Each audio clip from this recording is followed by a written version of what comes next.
Hello, and welcome back to the Spoiler Cast, the show where we talk about movies and we don't care about spoiling them. My name is Tobias, and with me, as always, is my sister and trusted co-host, Rebecca.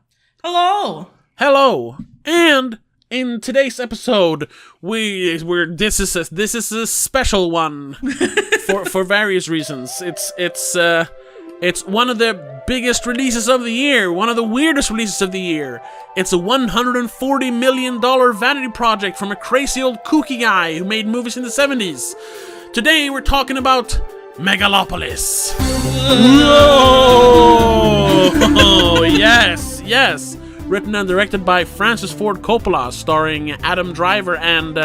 what's the girl's name? Nathalie Emmanuel? Nathalie Emmanuel, Giancarlo Esposito, April from Parks and Rec. What's her name? Aubrey Plaza. Shie Labeouf, John Voight, Talia Shear, Lawrence Fishburne, Jason Schwartzman. James Remar. It was him. He's in like 2 scenes. Yeah.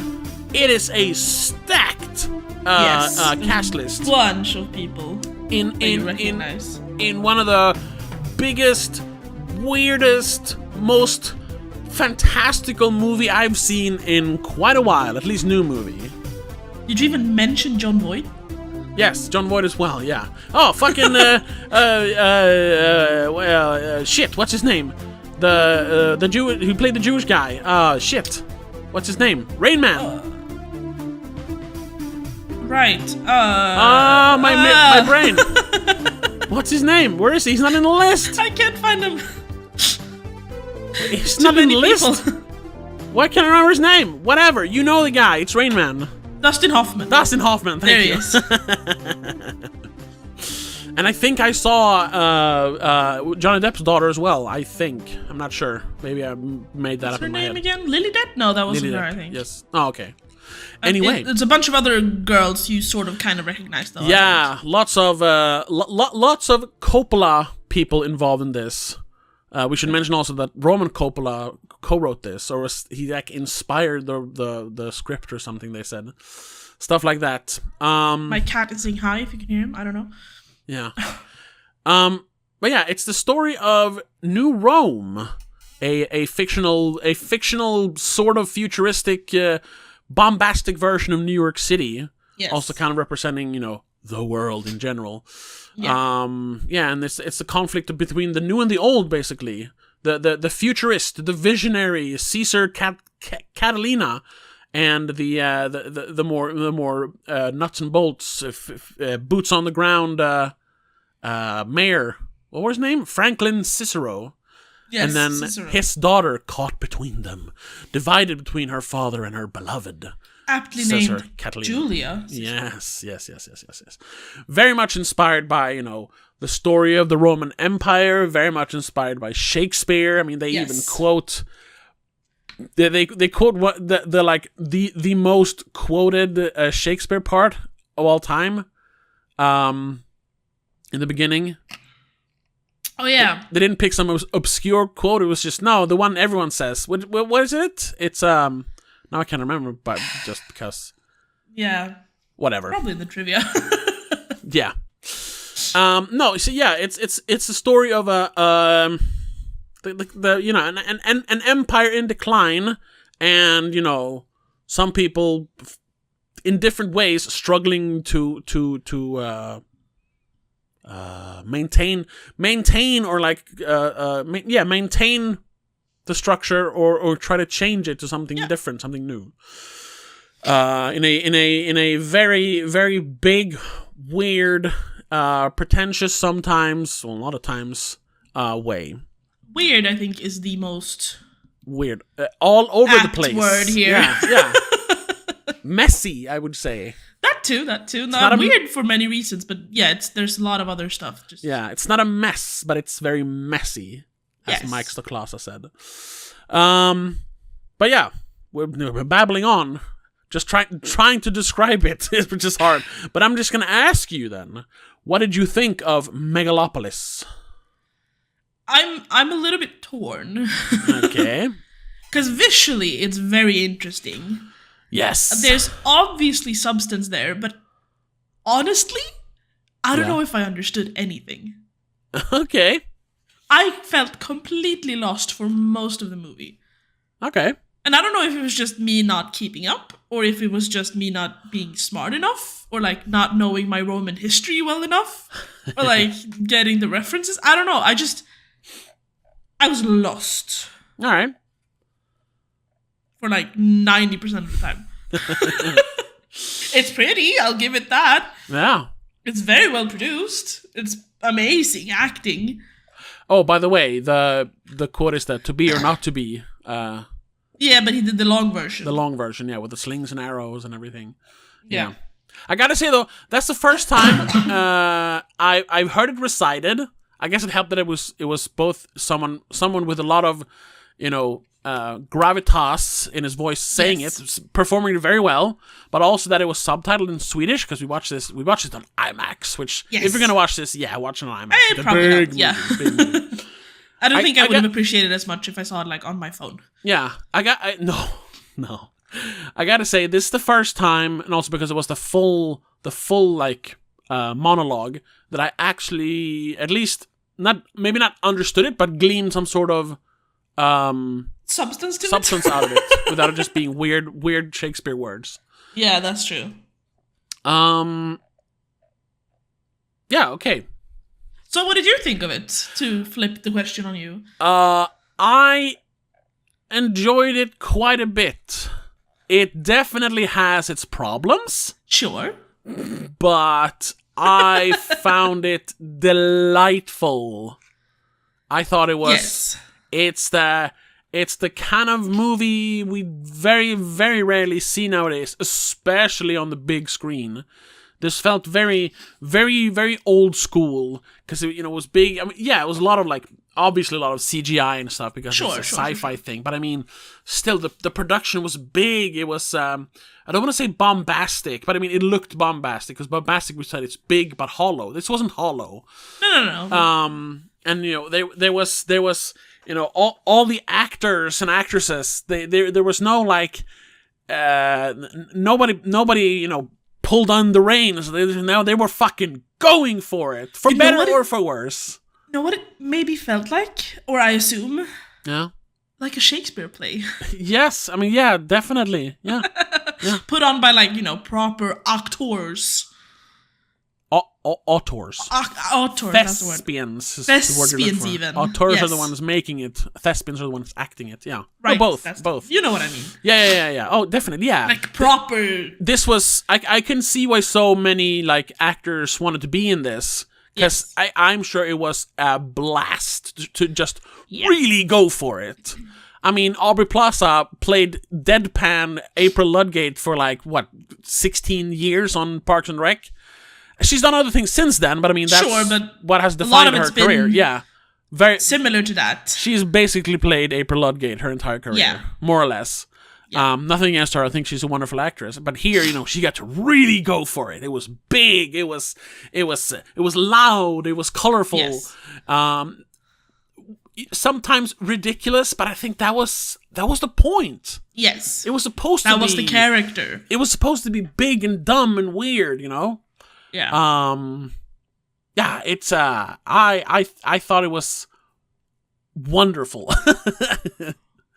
Definitely parts to discuss, where it doesn't work. Sure. On technical aspects, nitpicks, if you will. But overall, the idea, the themes, if you will, I loved it. I said love now. I liked it. Because let's jump ahead a little bit and go with what would you score this? Because I don't know if you've noticed, but the Metascore. Yeah, I haven't looked at it. It's a 57. Ooh, I can see. That's very low, though. I can see why, because some people would just say that this is, it's pretentious garbage. I can definitely see that, and even people who appreciate it would probably say that, well, yeah, but it's held back by the very fragmented editing. It's all over the place. There's no rhyme or reason to anything. But I think there might be a point to that. Partially, at least. To a certain extent, yes. I would definitely go higher than that. Yeah. I would probably give it a 4 or 4.5 even. Yeah, I'm leaning probably a 4. A high 3.5 to a low 4. Yeah, sure. Yeah. Whatever that would be. Yeah. But that's mainly because I didn't understand it, which isn't really fair. Doesn't mean it's a bad movie just because I don't understand it. No, exactly. But I'm amazed. It has a lot of like good reviews. It has 10 out of 10 from We Got This Covered, Charlotte Simmons. Now we're reading reviews in the beginning, but whatever. We're just like the movie. We're bucking formula. We're just all over the place. Whatever. Yeah. she writes, Megalopolis is at once one of the least accessible films of the year, but the sheer depth and insanity of its accomplishment is one we may never see again. Exactly. Yeah. This is a unique movie. This is like peak, like not peak filmmaking. This is peak artistry. This is completely like unfettered creativity, which is very on par with the idea of the movie. Yes. Like it's just creation for the sake of creation. Well, no, to create something better. Well, we'll get more of that. We're gonna have to talk some spoilers, I suppose. Yes. But also, so it has 1 10 and then a bunch of like 9s and 8s, low 8s, high 7s. But then I think there's 1 0, 2 0. Wow, from Entertainment Weekly and New York Post. Jesus. Entertainment, really? Yeah. Entertainment Weekly says, Megalopolis grants Coppola a dubious honor. In addition to his being the mastermind behind 2 of cinema's greatest achievements, he's also now the architect of one of its worst. Jesus. That's very rough. harsh. I mean, have you seen That's My Boy? Have you seen Grown Ups? Grown Ups 2? And that's just Adam Sandler movies. Jesus. Yeah, exactly. Yeah, like calling this one of the worst movies of all time. Calm down. Have you seen some of the worst movies we've seen this year? This year? Have you seen Imaginary? Exactly. Oh my God! And then New York Post, 0 out of 10, or 0 out of 100. From beginning to end, the craft, directing, acting, writing, editing, design is just not there. What? Those are the parts that are there. Yeah. What I could see being a problem is, okay, sure, editing, but I would say structure mostly would be a problem for most people, I think. Yeah. Everything else is definitely there. Come on. Yeah. Oh, I gotta just read this one. It's a 12 out of 10, but it was funny. From Boston Globe. That the director spent 40 years trying to make this worthless 138-minute hot mess shocks me to no end. Megalopolis plays as if every iota of this once great filmmaker's talent got sold along with his vineyard. Wow, that's harsh. Yeah, because apparently he started writing the script in the early 1980s. Yes. And then, financial stuff got in the way, and it entered pre-production in 2001. Yeah. That's when he sat down in the conference room and said, so... Yeah. They actually abandoned it in 2007. Before going back to it again in 2019. Yeah. Yeah, I saw Lawrence Fishburne mentioning that him and Coppola talked about it while making Apocalypse Now, which is they earlier. discussed it during production on Apocalypse Now. So even before, he started writing the script, he had the idea. Yeah. And you can definitely tell this is an idea that it's gone through many, many iterations. I'm going to change this, I'm going to change that, and then not having like an editor say stop, we gotta sort of like focus this. It's like, no, I'm creating art. Yeah. But I think in the end it works. Just like you can look at like abstract art. I know a lot of people are like, oh, it's a scam. It's made up. FBI created it. It's a scam. What? Yes, that's literally a thing about like impressionism or abstract art or something like that. Which is that the FBI created it? Yeah. Yes. For like what? Brainwashing? No. It's like. It's a long story. It has to do with whatever. Like Let's trying not to go into that. trying to like fight Nazism or something. I don't remember the thing. It's a conspiracy thing. Problem was that abstract art, impressionist art existed before that. It was just that they did though like prop it up with money. That's a thing. Sure. Either way. That's what this is. It's not. Yeah, filmmaking maybe can't be as wild and unpredictable as some art can be, like a painting where you just throw paint at the screen, or hey, I said screen at the canvas. But you do expect some sort of structure when it comes to movies. Yeah, but he did his damnedest to like create an abstract film. Yeah. That's why I'd say this is art. It's not perfect. It won't be to everyone's liking, but it's the artist, in this case, Francis Ford Coppola's, because he's the writer and director and producer. Yes. It's his uncompromised, to the extent of the money, so much as it can be, uncompromised vision. Like, nobody reined it in. And yeah, like I said, it doesn't fit everyone, but I think that is what art is all about. I was about to say that's art, though, because art isn't for everyone. Every piece can't be for everyone. Then what's the point? Then everything would look the same. Exactly. That's how you get Marvel. Doesn't look That's like how anything. you get Disney. Yeah. Everything has a formula. Everything is cookie cutter. This isn't that. No. It's kind of funny then that the last movie I said that about was a superhero movie. It was the Snyder cut of Justice League. That's true. Which I will defend to my dying days that is true art, that movie. Once again, not everyone's liking. Let's not open that can of worms here. But that is art. Anyway, yes. Back to Megalopolis. Yeah. I don't like the name, though. It doesn't roll off the No, tongue. yeah, Megalopolis Quite sounds... nicely. It makes me think of the Street Fighter movie where General Bison wants to create his utopia called Bisonopolis, which is very funny in Swedish, because it basically means pooptopia. Yeah. Or pooptopolis. Yeah. Because bias is poop. Anyway. It reminds me too much of Metropolis. Yes, I think that's what they're going for. Probably, sure. It's a giant metropolis. It's a future. It's a future metropolis. It's Megalopolis, built by the completely sci-fi concept building material Megalon, which they don't really explain. But no, better. It's better than unobtainium. Yes, because at least they had a name for it. Raritanium, unobtainium. Yeah. Oh my god! Sorry, I'm scrolling through the trivia a little bit. Nicolas Cage was attached to play Caesar. Oh my god, that would have been very amazing. interesting. I mean, you can definitely see it. Adam Driver is going for it in this movie. Oh yeah. I still feel like that character is a little bit restrained in a way that wouldn't fit Nicolas Cage. But there are the scenes where he freaks out when he's drunk and high. Sure, playing the bad guy, as he says. But for the other parts, I think it could work. He can play reserved as well. He is, as we've said before, and I have an entire podcast dedicated to it. He is our time's, maybe all time's greatest performer. And I stand by that. Anyway, no, but beyond that, like it's so creation and art and blah blah blah. You know what really like got to me and even made me like choke up towards the end. No.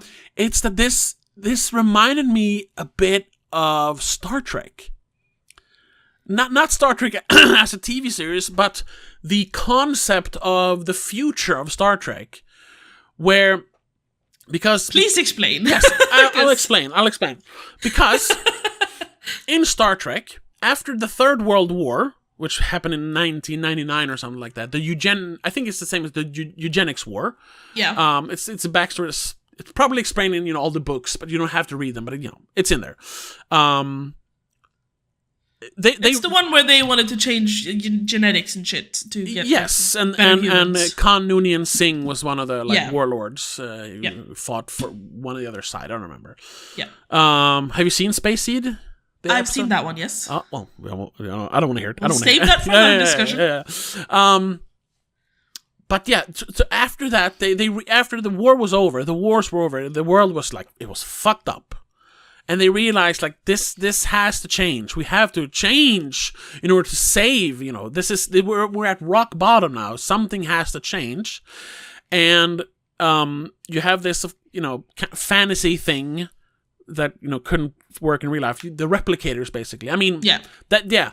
There's not one thing that really like changed the future for Star Trek, but if you want to point out one thing, it is the fact that they managed to, they can create whatever they want out of thin air by just changing atoms, which is theoretically true. If you could manipulate atoms, I could just make a hamburger here. Yeah. We just don't have the technology for it yet. Exactly, but that's what replicators do. You just say, Earl Grey, tea, hot, and it pops up. Boop. Yeah. Yeah. And because that solves literally everything. You have an infinite amount of food. I mean, you have an infinite energy source.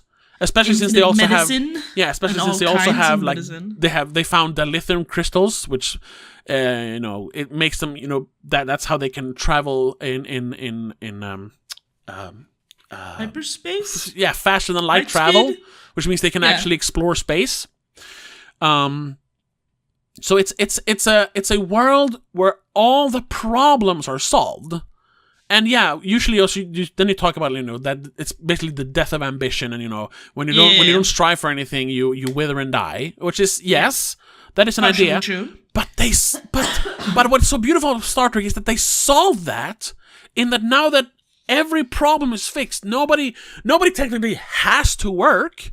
Nobody has to go hungry or work a minimum wage to put food on the table for the kids. Everyone has everything they need. Yeah. But instead of then that declining, sort of like, the Empire of Rome did when they had everything, at least the rich people had, they then decided, because they didn't want to end up like they did after World War III again, they decided then to focus. Like humanity came together and focused on, progressing. Like there's no reason for like, capitalism or even communism, because we don't have to work together. No. They chose to work together when it comes to science, when it comes to politics, if you will. Yeah, coming together. Like racism isn't a thing anymore. Like you don't have to fear anything. There's no fear left. Is that very realistic? No, especially since it's built around this fantasy thing, the replicator thing. But as a concept, isn't that a wonderful world to live in? Absolutely. Unfortunately, I think humanity would not really actually ever be able to do that, because we'd have someone go, but I want the replicator for myself. Yeah. And they would ruin it for everyone. But that's the thing. Yes, and that would be a more, hardcore sci-fi, more grounded. Like, yes, this is gritty, this is interesting. Yes, also. But every once in a while, isn't it just fun to have this beautiful, perfect little sci-fi world that I would love to live in Star Trek? Yeah, no, sure. And also as a concept, then as a TV show, like, where we're gonna get it, where we're gonna get drama from, where we're gonna get conflict from. Well, that's when they push that onto other species that they meet in space.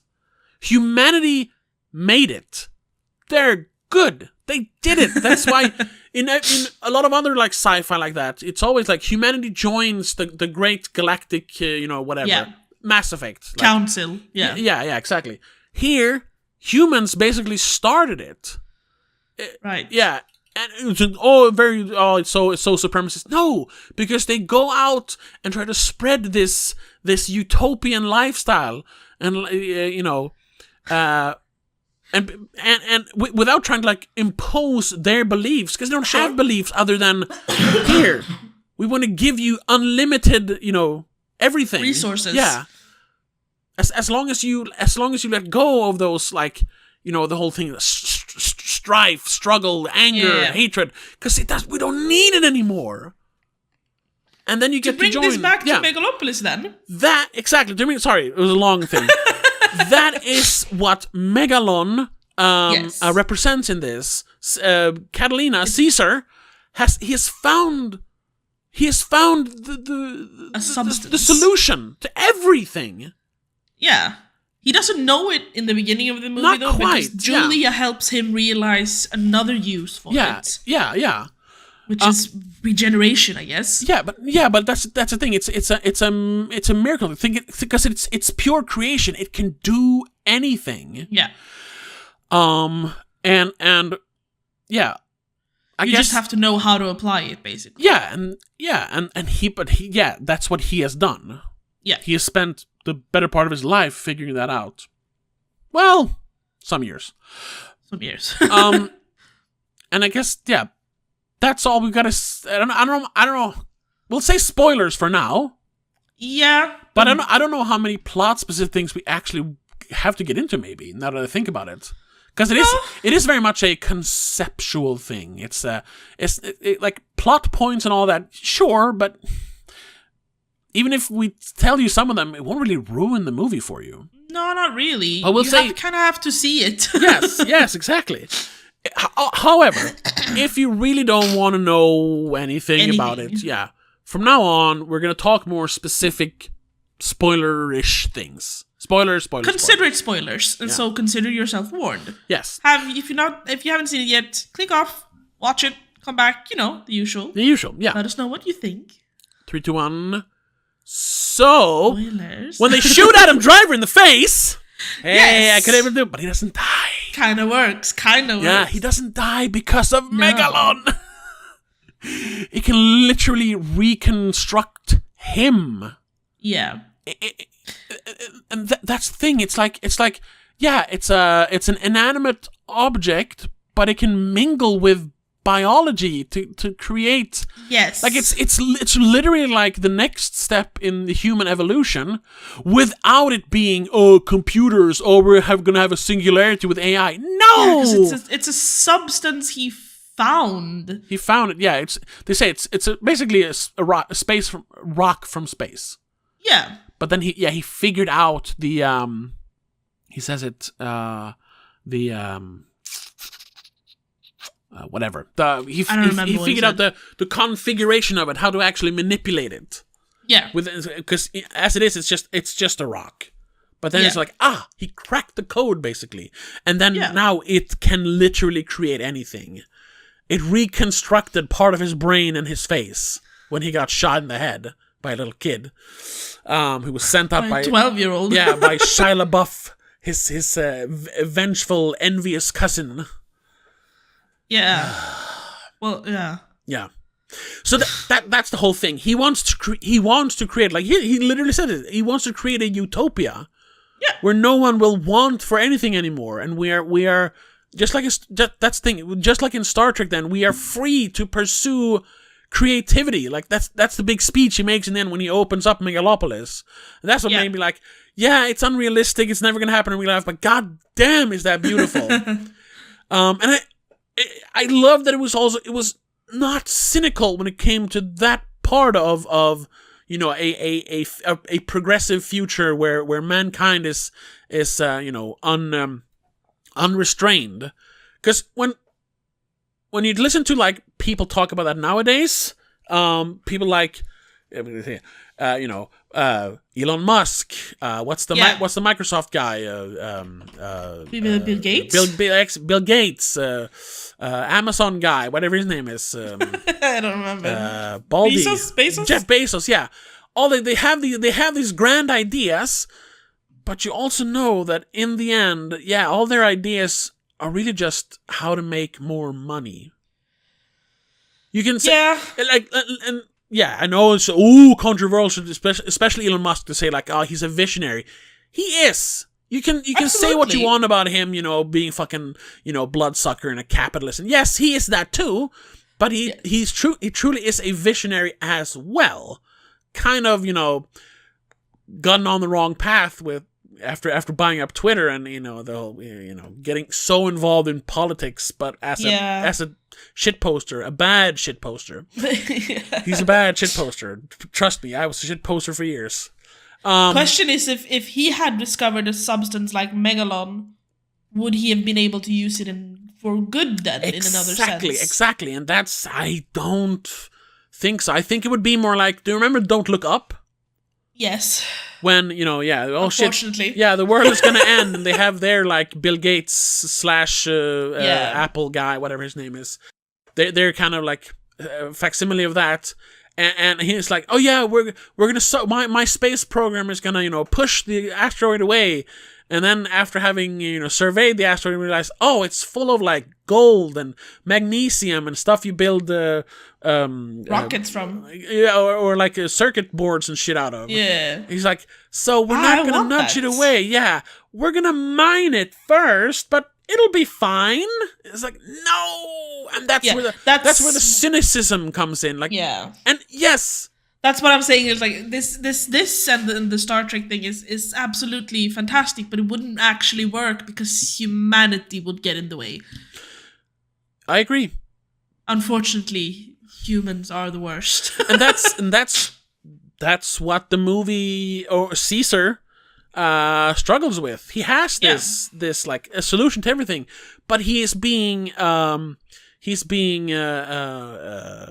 like nobody really wants. I mean, people want to believe him, but like the mayor is like, no, it's a dream. Like people can't live on dreams. We need schools. They don't believe him. They question all of his like ideas. Because he also he doesn't really explain it well in the beginning.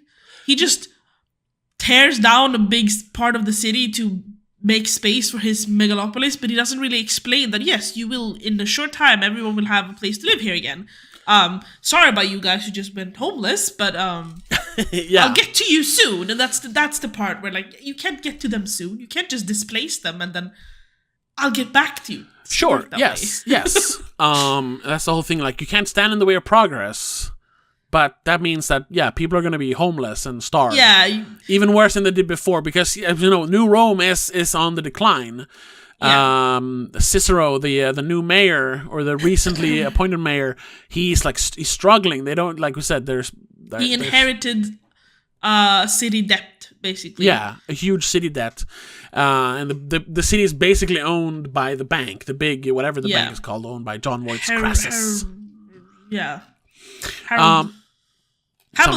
Hamilton Bank, so he is very much focused on the now, like making sure that people are fine now. Yes. Making sure, make sure that people survive while Caesar wants people to live. Yeah. And it's not going to be like the transition is not going to be perfect, which it isn't, because then in the middle of all this you have political strife where there's kind of a vacuum because nobody believes that Cicero is going to be able to do this because he's failing basically. Yeah, not his fault. It's just that but what he inherited dealt from the a last. very bad hand. Yeah. It is the fall of New Rome is inevitable because that's. And I know people have said that's not actually how it happens, but that is every great civilization eventually falls. Yeah, it's happened. Like we said, Rome, the Incas, the Egyptian Empire, whatever you want to call it. Yeah, like all of them, eventually it failed. We're just waiting for ours to fail as well.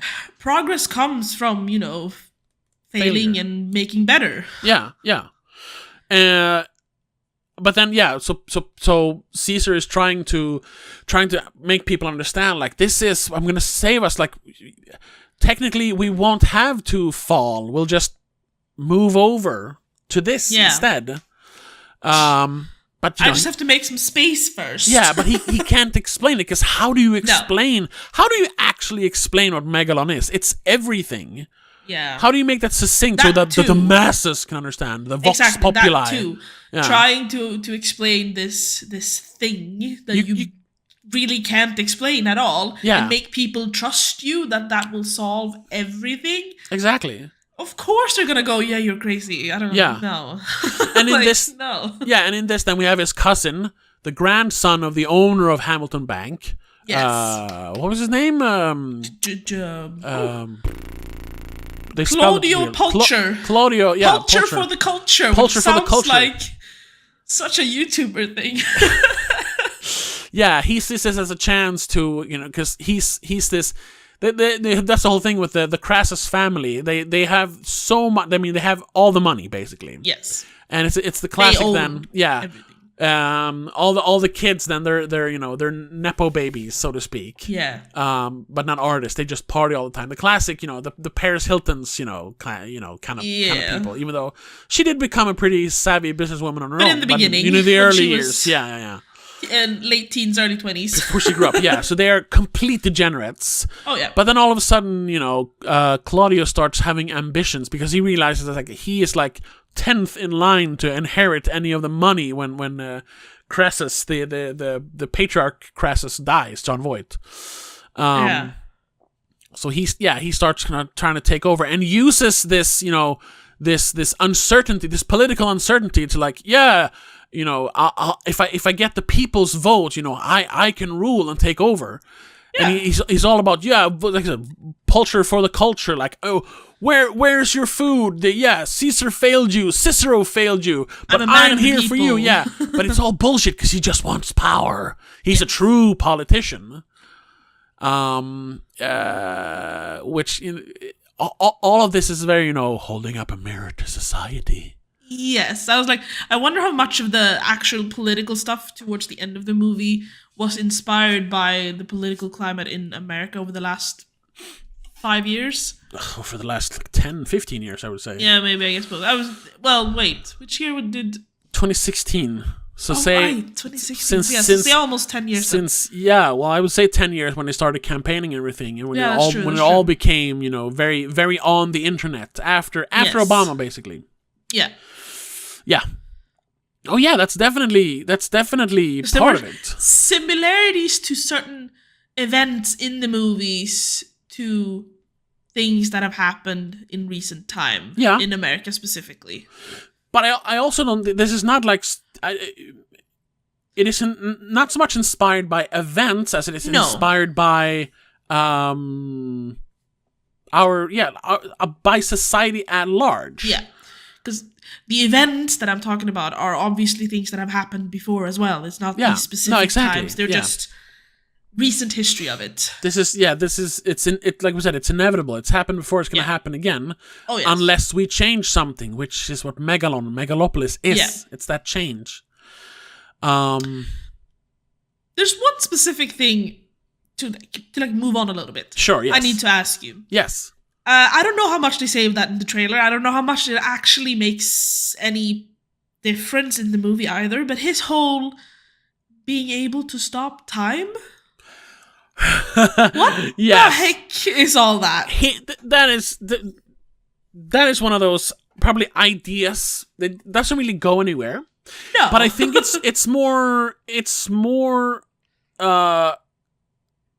this is me completely speculating, haven't read anything about it, haven't really seen any interviews where they talk about it. I'm just wondering if you interpreted it in some way, because I honestly just saw it as a fucking weird quirk. Yeah, no, that had nothing to do with anything. I see it as the whole Caesar being able to stop time is, yes, he can literally stop time, but it's something it's like a power he never really utilizes. Exactly. What I think it is more, it's Coppola kind of philosophizing, ruminating on the concept of time and time running away from you. Having these ideas, you have these big lofty ideas, like, a movie about a brighter future that you've been trying to make for 40, almost 50 years, but then time keeps running away from you, and you won't be able to make it. If only you could stop time and have an infinite amount of time to work on your thing, then you could achieve anything. I think it's more that. It's Caesar Coppola struggling with not having enough time. He doesn't he doesn't have the time, like the Megalon thing. That like we said, we could do the Star Trek thing, we could do the Megalon thing. If we had an infinite amount of time to actually figure out how to manipulate atoms, we could, but we don't have that time.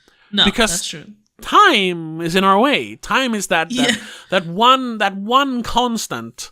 It's a universal constant, that force that we cannot change, and it is manipulate. Always gonna be against us. Yeah, it doesn't matter how fast you fly in the opposite rotation of the Earth, you're not really backing in time, technically. No. Exactly. No, technically you are, but it's not going to change anything. Exactly. Yeah. Sure, yes, but you're not achieving anything. Exactly. Because you had to constantly be moving backwards to actually be going back in time. But if you ever stop, time is going to catch up to you. Yeah, exactly.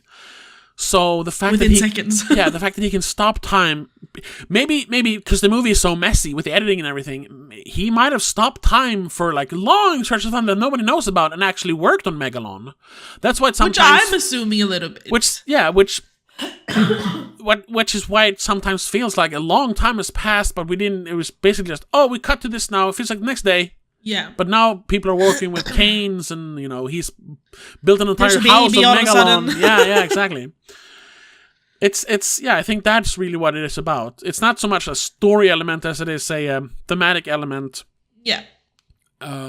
For Coppola, struggling with time, not being on his side anymore, because he's pushing. I think he is over 80 now. Oh yeah, he has to be. Yeah. He's born in 1939. 29 would make him. Yeah, he's almost 90. He's 85. Yeah, he's old. He's old. Yeah. so the only time I think the time stop thing might have had an impact on the movie really is when Caesar gets shot, and I think Julia somehow maybe stops time for him. Yeah. And so the bullet doesn't go straight through, or it kind of. Yeah, they kind of show that in the X-ray thing where you see. Yeah. It looks like it just froze all of a sudden. Yeah, and that's how they were able to save him. Maybe, but once again, and this doesn't really mean anything per se. That's just no, yeah. And I think also that's why the movie feels all over the place, because it's to try and really plan all these ideas out and make it a more succinct, easy to follow coherent story would not work. Yeah, coherent. Because and also it would be detriment to the movie. Once again, trying to make sense of it so that people can follow along. It would lose its grandeur somehow. Yeah, exactly. And once again, you kind of need the confusion and the glitz and glamour to elevate it almost. Yeah. Which is, we don't like that word, but still. Well, that's more for horror. Still, I don't really like the word in general. It just seems it's tainted now. Oh, sure. Yeah, sure. No, but yeah, because also if you would sit down and actually try to explain it, fan fiction, because that's what all fans want. They just want just explain everything, world build. Then first of all, you can't. But if you did it, the movie would be 12 hours long. Yeah, because you have to break down everything. Yeah. From the point and meaning of this untouched virgin thing. Yeah. To Caesar's drug and alcohol issues. Yeah. Yeah. But it's not important. No. For the point to come across. For the idea. It's not a literal movie. It's a very figurative movie. Yes. Everything that happens with the characters, I guess, are just for the characters. It's not for the story of the movie. Yeah, yeah. And he's trying to get to that ultimate, that speech that Caesar has when he's opening Megalopolis. When he talks about this is I don't remember exactly what he says, but this is your time now. You have every opportunity to be the person you have always dreamt about being. There is no struggle anymore because you all have Megalopolis. Yeah. And that's where I was like, oh, that's so beautiful. I know it's not real, but damn, I wish it was. I love how they're throughout the beginning of the movie and throughout most of the movie, they're trying to play off Caesar as the bad guy. Yeah. When all he really wants is to give everyone equal opportunity. Yeah. To do whatever they want. I mean, I'm assuming as long as you don't choose to harm other people for no reason. Yeah. 'Cause that would be kind of counterintuitive to the whole idea of Megalopolis. Well, yeah, exactly. And that's also part of why it never worked, because there are people that are just inherently evil. Yeah. Like violent and aggressive for no apparent reason. Because you can say like, oh yeah, the only reason we have wars and struggle is but it's fear, it's desperation, whatever. But then, and for the most part, yes, that is why wars are waged. But then there are just like so you can say there is not a good reason, but there's a reason stuff like that exists. There's a reason, of course, crime exists. But then there are bad things that exist for no reason, like pedophiles. There is no reason for that other than, satisfying yourself at the expense of others. And it's just like greed is mainly like the main culprit, I guess. But that's monetary greed, and we can eliminate money, but we can't eliminate that some people bodily greed. Exactly. But that we can't eliminate. Maybe that's very abstract. Maybe you could invent something that they could I don't need a kid anymore. I have Megalon. I don't know. I've read, but it's ages ago, that they researched the possible. Well, they're trying to find a biological reason for it, and that could be a gene you could basically just take away from humanity and just destroy forever, so no one would ever have that gene. Yeah, but I don't know where they went with that. I'm gonna play devil's advocate or hot take here. Even though it would be great to remove that, of course. At the same time, that means we are manipulating genes. And yes, we're doing it for the good thing now, but cynicism wants, and what's the next gene we're going to start messing with? So then we remove that kind of thing. And then we remove other kinds of violence. Yeah. And then we remove greed. And then, maybe we should remove, I don't know, free will? Yeah, and that's when you end up with lobotomy. Yeah. Everyone's just gonna be brain dead. So yeah. If they could find an ethical way of I don't know. I think it's just put him in prison instead. Yeah. That's the thing. But once again, that's the whole point of this being a science fiction movie, a fantasy. It is a world where humanity made it. We got rid of all that naturally because of this wonder thing, Yeah. That's the beauty of movies and art in general. Yeah. You can disregard certain dirty aspects of a reality and just go, no, this works. Yeah. Because I say so, because this is my creation. Yeah, because when was the last time you saw, specifically in science fiction or fantasy, mainly science fiction, because it's more of a, the future of humanity stuff. When was the last time you saw a hopeful future in a sci-fi show or movie or video game? No, never. Never. Star Trek. And not even Star Trek is that anymore, because all the new Star Trek show is all about death and space demons trying to take over the universe and shit. Not since I guess Star Trek Enterprise was kind of the last time.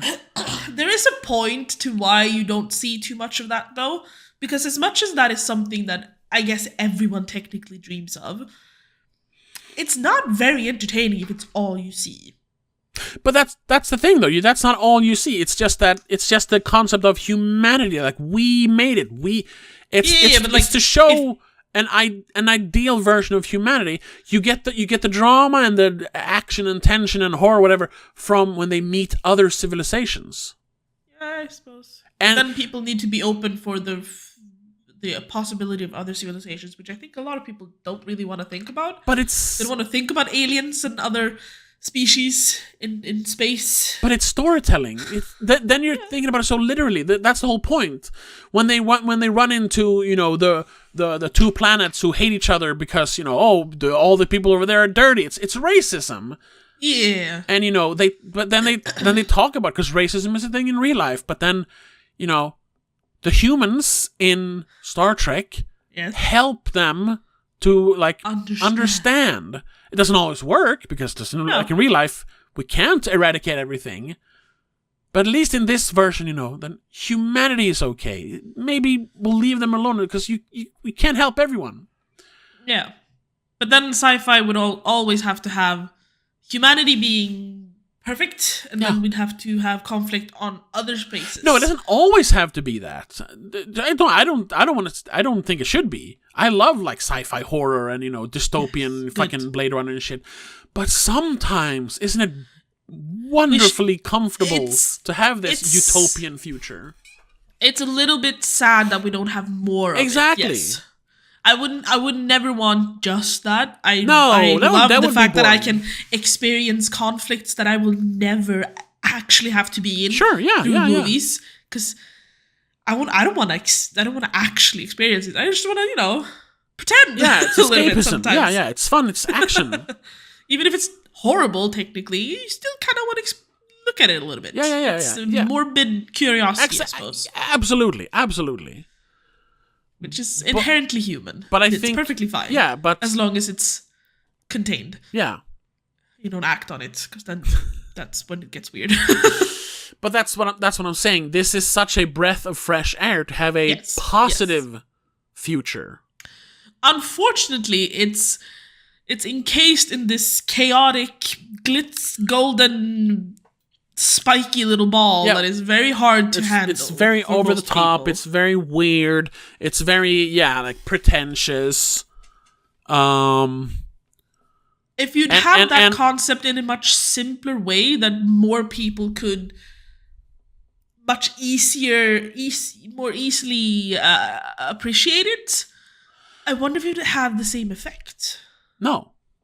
I don't think, because once again, it's a very, very hard concept to wrap your head around. That a true utopian human society. What?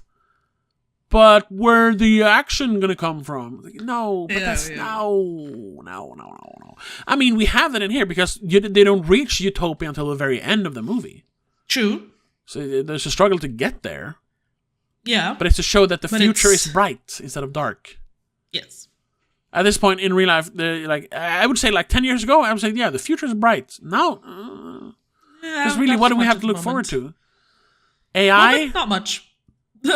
Most likely, yes. That's it. Hey, I used AI today. I use AI too. The small things that you use on your phone. Yeah. I was writing something, and I couldn't think of the word, so I misspelled it or something. I was unsure of the word. And instead of, copy, paste into Google and all that shit, I just pressed it and I had, search. And I touched search and I, got into Google and it gave me the definition. Yeah. I've never used that function before. No, and it's very handy. Up until last week, I'd only for fun tried out chat GPT and stuff like that. Oh, I've never done that. And a couple of times I've used AI art for thumbnails. Oh, I know. Oh, I don't have the money to pay artists, so I'm not really taking work from anyone else. We're the artists here. Taking work for myself. And I've used it 3 times in the last year. Either way. But I was I wanted to try and see if I could really optimize for SEO, search words and tags and stuff like that. Mm-hmm. And you just look for the right, and everyone would try to find guides on how to properly tag and describe it. There's always it's so fluffy, they don't really tell you. It's I just wanted someone to tell me, use these words and it will actually optimize for the algorithm. So I just asked ChatGPT and they literally gave me use these words. Yeah. It's not foolproof. No. Not 100%. I don't have a million subscribers. But it's definitely closer to what maybe is more correct than what you would have thought of yourself. Yes. And it definitely it took you much shorter time to figure it out. Yes, because I haven't been trying to figure it out all the time, but I've been struggling to try what am I supposed to write? Because I know the things we talk about aren't the most popular, but how can I reach out to the people who have the same exactly things to the interests. Same things we do? Yeah, and it worked pretty good. I got slightly better like views and runtime, or whatever you call it, retention time on the last podcast and the clips from it. So, hey, AI, me, the biggest hater of AI, gotta say, in that way, it worked. And on that level, I don't mind AI because it's basically Google. It's just that it's a little more intuitive, so to speak. And you have to do less of the grunt work. Yeah. But just the that brain work, I suppose. From there, how about we don't go anywhere from there? We don't need... What was it? We don't need an AI that can actually beat a human in chess because it's not supposed to be smarter than us. No, exactly.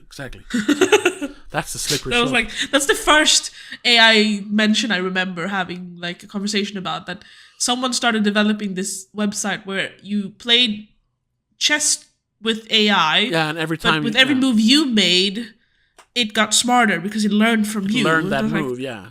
Eventually, it's gonna outsmart the human. I was like, do we want that? Exactly.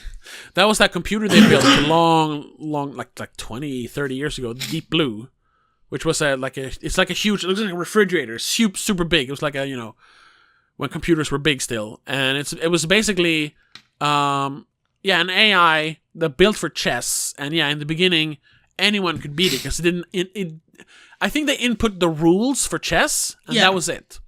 So, I could have beaten it in chess, and I'm terrible at chess. But the more they played with it, the better it got. And it eventually beat, grandmasters in chess. I think they beat the reigning champion, but because it's a computer, it didn't count or something like that. But Deep Blue. Look it up. It's a scary, cool story about AI. Anyway, back to Megalopolis. I really don't have much more to say about it like that. No, that's the thing. There's a lot going on in the movie. There's a lot happening, a lot of people and events and stuff. But unless we want to discuss specific events and just talk about beat for beat what happens in them, which is not interesting. There's not much to discuss. No, yeah, and the whole thing, except for what we've already talked about, this whole utopia dream, and that's and comparing it to the reality. That's what I think, because I avoided reviews of this. I saw thumbnails, a lot of them saying it's a mess, and people, but that's also clickbaity sometimes. So. Yes, but people don't, whatever, people who I review Star Wars, and they watch this because they know it's going to be popular to talk about. Yeah. And they're like, what did I just watch? And I'm like, you simpleton. No, I don't, whatever. Elitist Toba here, Yeah. Because if you, yes, and like you said, it's very messy. You said in the beginning, you said 90% of it you didn't understand. Now that we talked about it, you did understand it. You got the concept. Sure. But the concept, yes, but the everything else. Exactly. But that's the point. You need to take a step back and look at the whole picture. Yeah.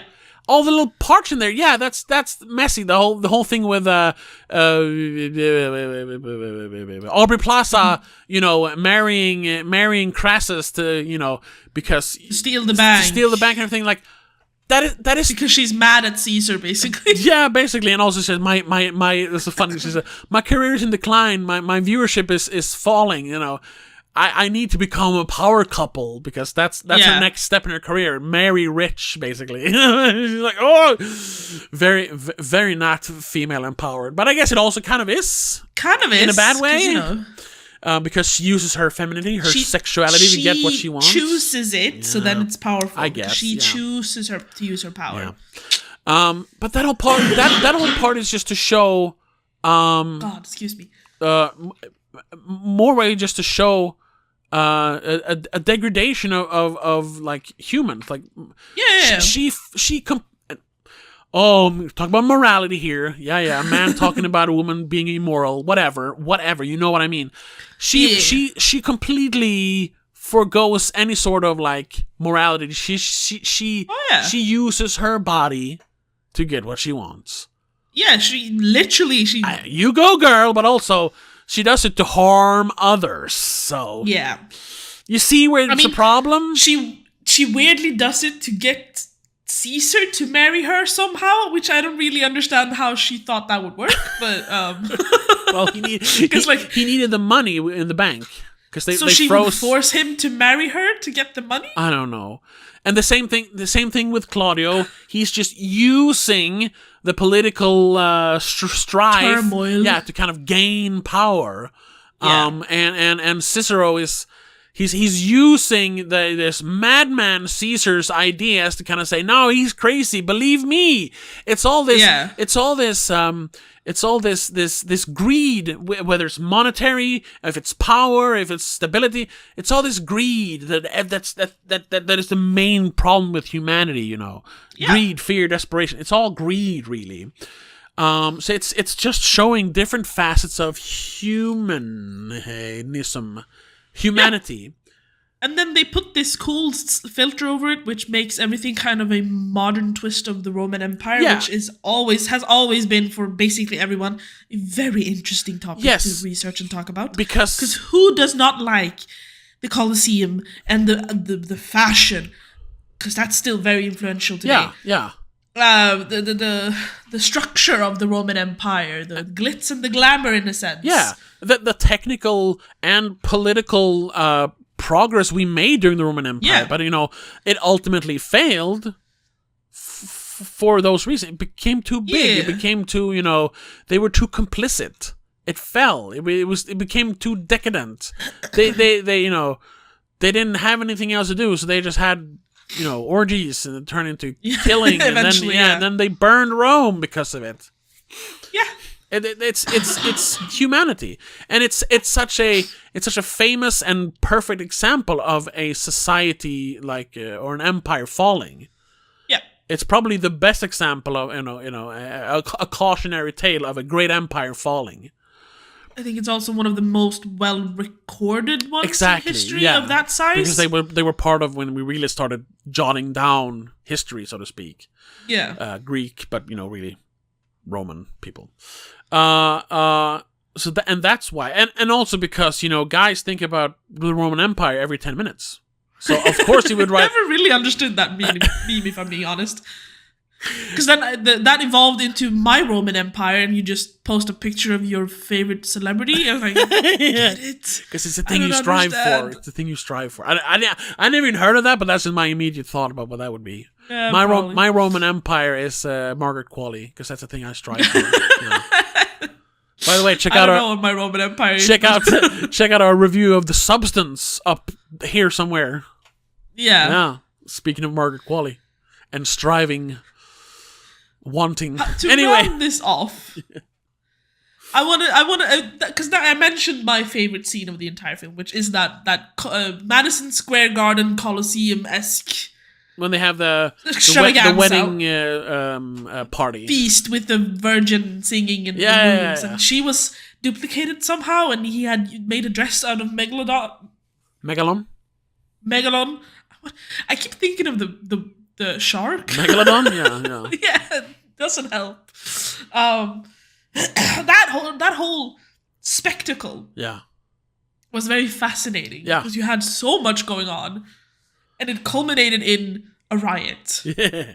When they what the hell? They found out that the ultimate virgin wasn't a virgin. She lied. It's that that was the whole thing also, it's a lot of like, oh, I want to comment on this, I want to comment on that. It's the whole thing where we look up to a celebrity and they're so perfect and in this case pure and all that, and then it turns out they're just as degenerate and weird as we are, and when we find that out, we're like, oh, what the fuck, you're supposed to be better than us for some reason, even though they're human. That's the whole point of that. It's the like celebrity worship thing. Yeah. And how that always fails. And I love that immediately after they show that, she wasn't a virgin.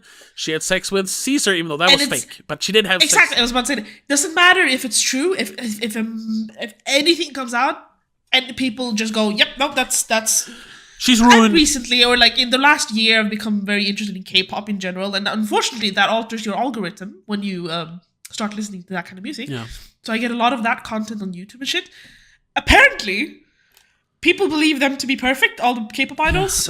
But recently there came out a list because some idol was convicted for some doing something bad. I don't remember if it was drugs or sexual related. I don't know. Whatever.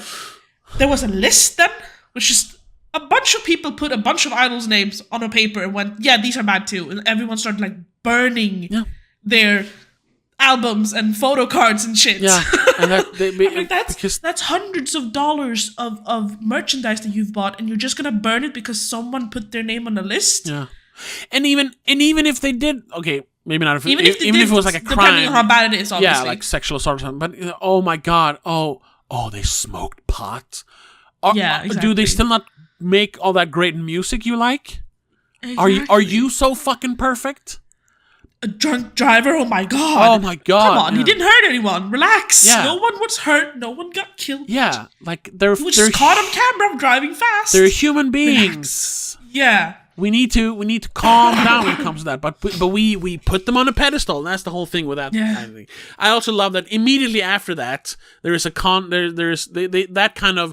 kind of starts the big decline where you have there's a montage later with all the news, like the economy is falling and everything like that, and then you have her now with her new badass look. She has studs and leather. It was very Miley Cyrus when everyone found out like, she's not this pure Hannah Montana Disney fucking princess.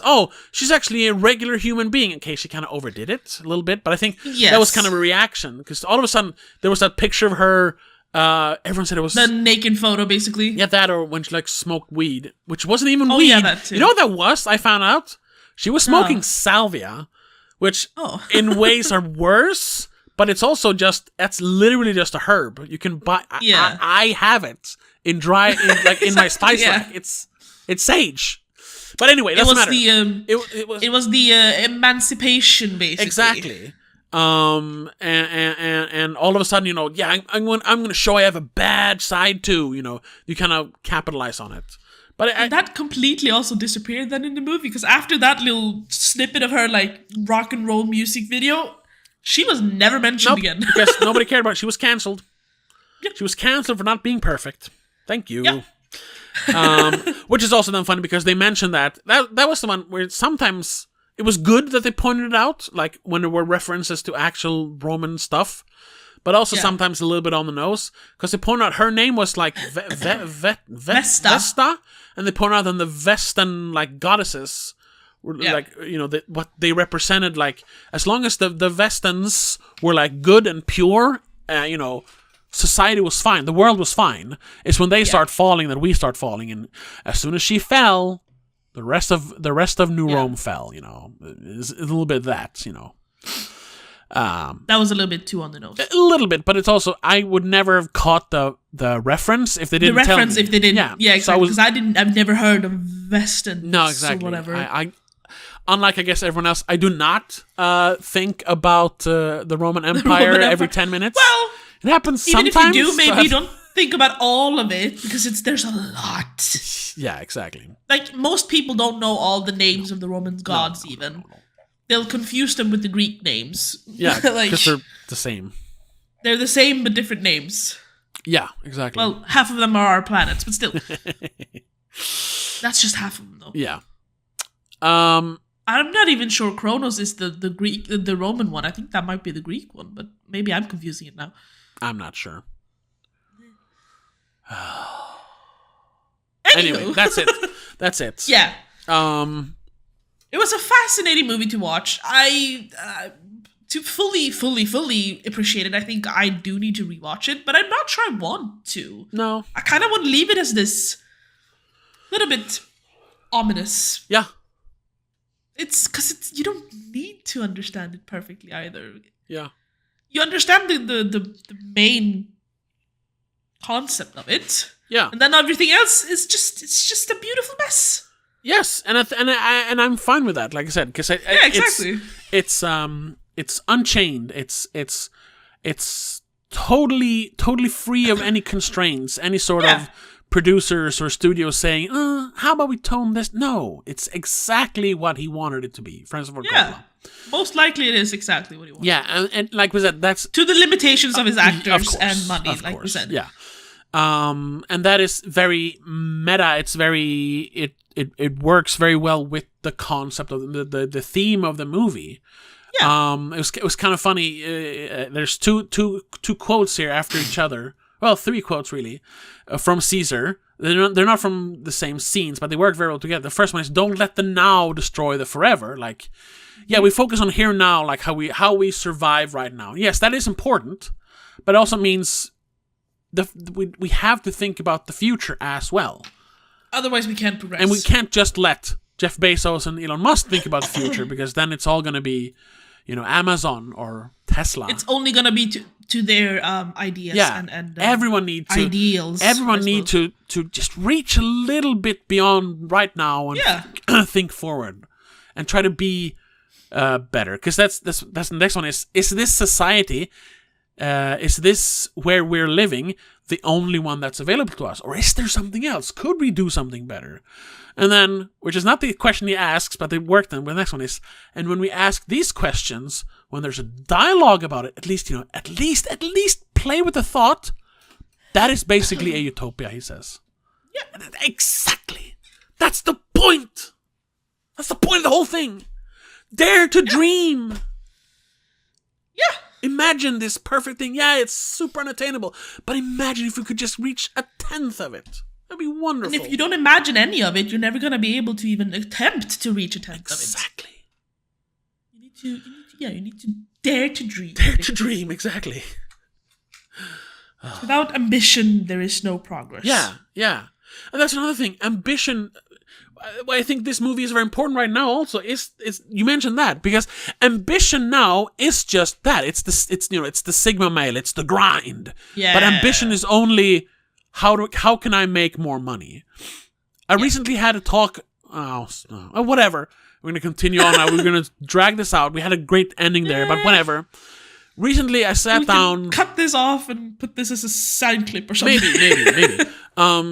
You recently had a conversation at work, yes. There were 2 guys who were talking about, what do you want to do with your future?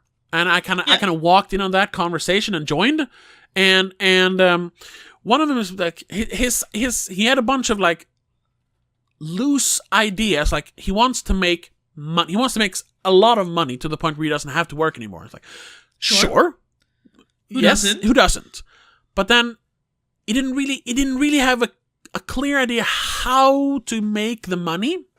Yeah, but he had watched a lot of clips online. He didn't mention Andrew Tate, but I'm pretty sure Andrew Tate was one of them. It just will be when it comes to the Sigma stuff. Yeah. And I'm like, is that Alpha though? Yeah, that's more Alpha, whatever. I suppose. Whatever.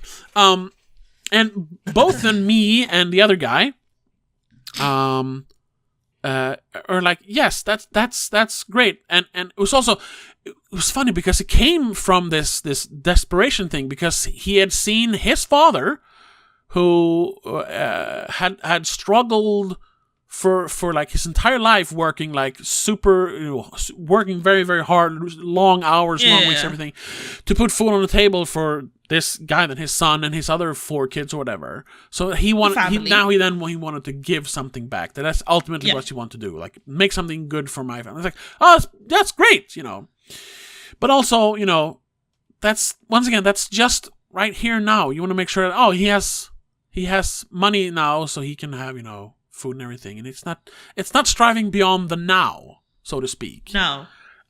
And that's kind of what me and the other guy kind of hit on this. But do you have any other goals than just money? Like, what do you want to do when you have the money? Yeah, exactly. Kind of thing. And like, beyond being able to pay all the bills and buy everything you want to buy, what do you want to do? Exactly.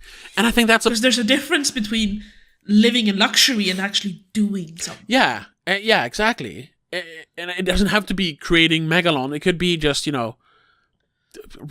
write a book, tell a story, build a house. anything, that is creative. Yeah. Because that's, the greatest power the human mind has, to create. Because in our head, we can create Megalon, we just can't do it physically. Yeah. And I think a lot of people... Which is how it became a movie. Yeah, I think a lot of people think like that. They don't go beyond if I just have the money, I grind, I rise and grind, I put the sin in, There I are make the days where money. you go like, I just wish I could turn on the camera and stream all day and people would just watch me do nothing and I could make so much money from that. Yeah, but is that really going to be fun in the long run? Yeah. No. So, you need to challenge yourself with something. With something, yeah. Otherwise, we're going to end up Which in is why a lot of these grind people do mention that you have to have a hobby that makes you money, a hobby that challenges you mentally, and then like sometimes just a hobby for fun. You know? Yeah, exactly. Which can be, I don't know, do puzzles or something. Yeah. But then, it doesn't have to be anything difficult. But then I think like the message of this movie is a very important one. That we don't just get stuck in that grind mentality. That there's a more free, creative mentality. Yes. But like you said, then a lot of people in general, probably won't understand it because the movie is a mess. So yeah, it's a double-edged sword, unfortunately. A little bit. But it's a beautiful Perhaps that sword. they can find our video and try and understand it through yeah. our discussion instead. Because Exactly. it made me understand it better. And as soon as you started talking about it, I was like, oh yeah, that makes sense. That makes sense. And then I understood the movie better. Yeah. Which, in a sense, then, this movie is a good discussion. What's a topic for discussion? Yes. It's which we do like. Movies should be discussed. Just like last week. There's a lot to talk about, which is so much more fun than just, oh, it's a good movie. And that's it. Exactly. Yeah. We need, that's fine too. We talked about John Wick on the train home. And I love those movies as well, but I also love this, being able to talk There's about not a lot of food for thought in John Wick, No, but it's still just a great entertainment, movie. yeah. But it's important to interlace John Wick with movies like Yes. Food for thought. Food for thought. Challenge yourself. I think that's gonna. And now we've babbled on for like half the runtime of the movie, so we should round this off. We're gonna wrap it up there. Thank you so much for listening. Thank you so much for watching here on YouTube. If you like it, of course, hit the like button. Don't forget to subscribe and all that. Check us out on patreon.com/don'tmakeascene, where we're gonna continue our Francis Ford Coppola discussion on Monday. This comes out on Saturday, so on Monday we're going to talk about Apocalypse Now, his other super weird, hard to follow along, trippy ass epic movie. It's going to be interesting for me to watch for the first time. Yes. But that's for Patreon, so check it out, patreon.com/don'tmakeascene, and we'll be back next week when it's officially October. So we're gonna Halloween is starting. Yeah, so we're doing our well, I think we'll say it officially then. Our theme for this year is clowns. Because of course October starts with Joker 2 and ends with Terrifier 3. So we're gonna fill in the blanks. And we've decided to add some more clowns in. It's all gonna be clowns. So yeah, if you want scary clowns, check us out. But all throughout October. Oh yeah. But until then, have a good one. Bye. The Spoiler Cast is part of Please Don't Make a Scene.